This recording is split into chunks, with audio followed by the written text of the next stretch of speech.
31 de março de 1848. Em Hydesville, dos Estados Unidos da América, manifestações de forças inteligentes, intervindo no plano físico, assinalam o surgimento do espiritismo através da fenomenologia mediúnica. A seriedade desses acontecimentos teve imensa repercussão até mesmo na Europa. Os fenômenos ocorreram numa tosca cabana, residência da família Fox, adeptos da Igreja Metodista.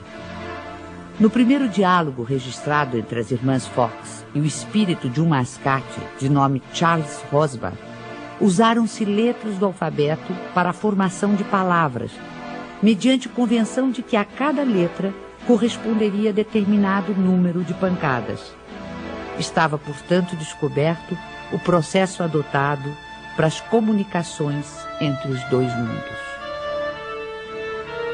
Pode-se dizer que o fenômeno das mesas girantes, que se seguiu aos acontecimentos de Hydesville, preparou o advento do espiritismo, despertando o interesse dos homens de ciência, dentre eles o professor Ribard ou Allan Kardec.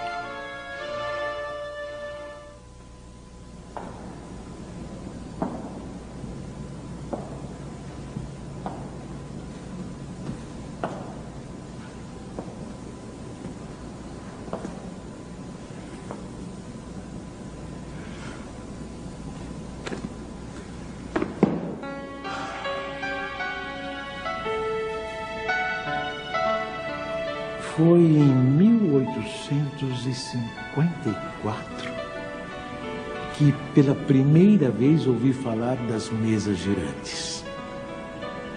Encontrei um dia o magnetizador, o Sr. Fortier, que conhecia desde muito tempo.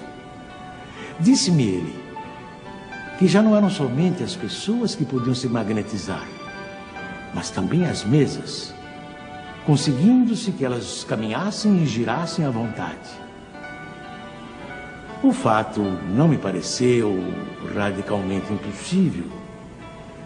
O fluido magnético, que é uma espécie de eletricidade, pode perfeitamente atuar sobre corpos inertes e fazer que eles se movam.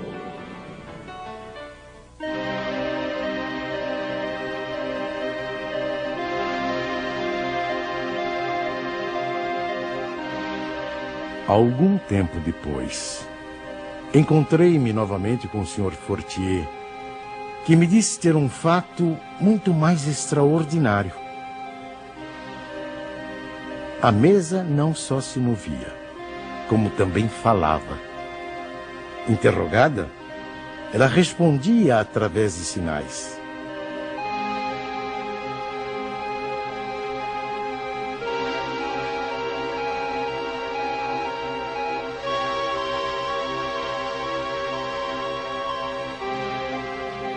Eu estava, pois, diante de um fato inexplicado, aparentemente contrário às leis da natureza e que a minha razão repelia. Sabia apenas que as experiências eram realizadas em presença de pessoas honradas e dignas de fé. No ano seguinte, o Sr. Carlotti, amigo de 25 anos, me falou dos mesmos fenômenos com entusiasmo.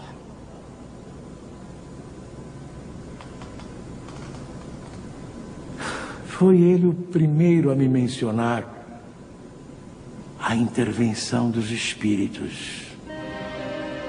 E me contou tantas coisas surpreendentes que, longe de me convencer, me aumentou as dúvidas.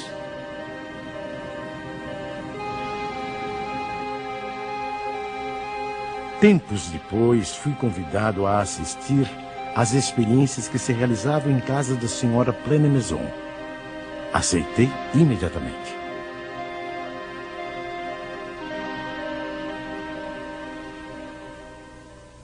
Foi aí que, pela primeira vez, presenciei o fenômeno das mesas que giravam, saltavam e corriam. Assisti então a alguns ensaios muito imperfeitos da escrita mediúnica.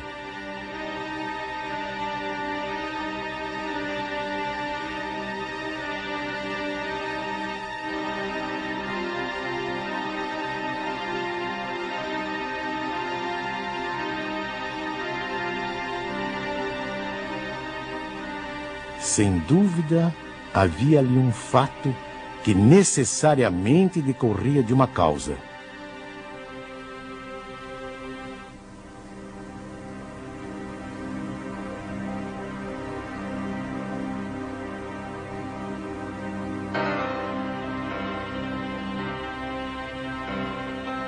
Foi nessas reuniões que comecei os meus estudos sérios de espiritismo.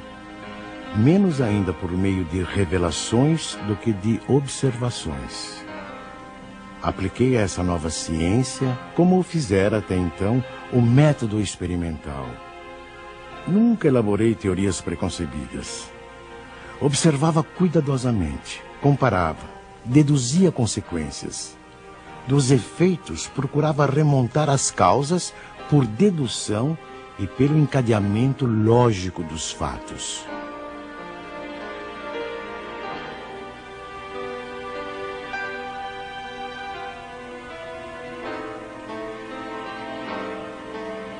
Um dos primeiros resultados que colhi das minhas observações foi que os espíritos, nada mais sendo do que a alma dos homens, não possuíam nem a plena sabedoria, nem a ciência integral.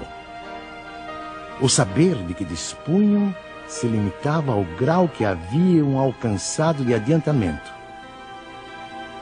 A opinião deles só tinha o valor de uma opinião pessoal.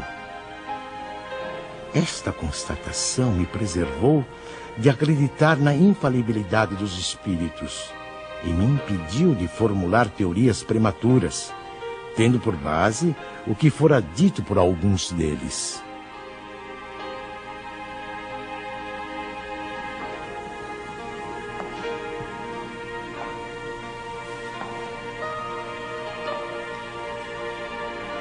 O simples fato da comunicação com os espíritos, dissessem eles o que dissessem, provaria a existência do mundo invisível ambiente. Já era um ponto essencial, um imenso campo aberto às nossas explorações. O segundo ponto, não menos importante, é que aquela comunicação permitia que se conhecesse o estado desse mundo, seus costumes. Se assim podemos nos exprimir. No ano seguinte, em 1856, passei a frequentar também as reuniões espíritas que se celebravam em casa do Sr. Rustam. Eram sérias essas reuniões e se realizavam com ordem. As perguntas fúteis haviam perdido todo atrativo para a maioria das pessoas. Quanto a mim, ia obtendo a resolução dos problemas que me interessavam, do ponto de vista da filosofia, da psicologia e da natureza do mundo invisível. Levava para cada sessão uma série de questões preparadas e metodicamente dispostas. Pouco a pouco, as sessões iam assumindo caráter muito diverso. Entre os assistentes contavam-se físicos, matemáticos, estudiosos e cientistas das mais diferentes áreas do conhecimento humano. Todos formulando perguntas, aprofundando temas e questões.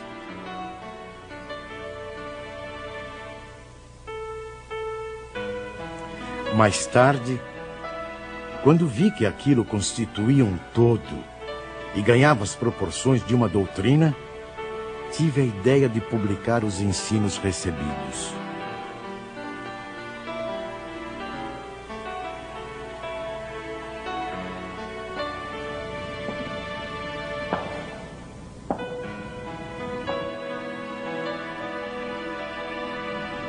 O meu trabalho, em grande parte, já estava concluído e tinha as proporções de um livro. Mas eu fazia questão de submetê-la ao exame de outros espíritos, com auxílio de diferentes médiuns. Mais de 10 médiuns participaram do trabalho. Da comparação e da fusão de todas as respostas coordenadas, classificadas e muitas vezes retocadas no silêncio da meditação, foi que eu organizei a primeira edição de O Livro dos Espíritos.